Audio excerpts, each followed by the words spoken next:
కూటమి ప్రభుత్వం అధికారంలోకి వచ్చాక మెడికల్ కాలేజీలను పీపీపీ ద్వారా లోకేష్ బినామీల ప్రభుత్వ భూములను అప్పగిస్తున్నారని, పేద ప్రజలకు విద్యార్థులకు విద్యను దూరం చేస్తున్నారని వైసీపీ జిల్లా అధ్యక్షుడు ఎస్వి మోహన్ రెడ్డి మండిపడ్డారు. కర్నూలులో వైసీపీ పంచాయతీరాజ్ అనుబంధ సంఘాల ఆధ్వర్యంలో కోటి సంతకాల సేకరణ కార్యక్రమం నిర్వహించారు.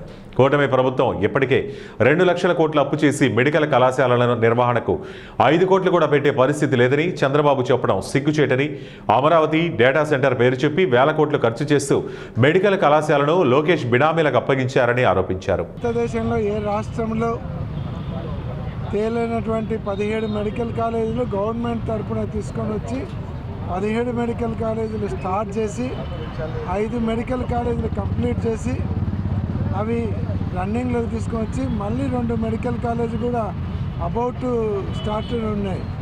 మిగతా 10 మెడికల్ కాలేజీలు కూడా ఇంకొక సంవత్సరం టైం ఉంటే కంప్లీట్ అయ్యి గవర్నమెంట్ రన్నింగ్లోకి వచ్చేటి.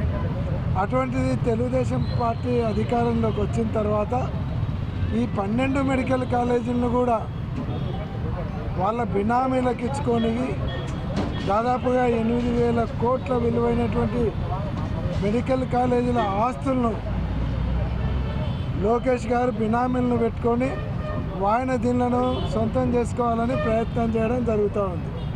ఇది చాలా దుర్మార్గమైనటువంటి ప్రయత్నం.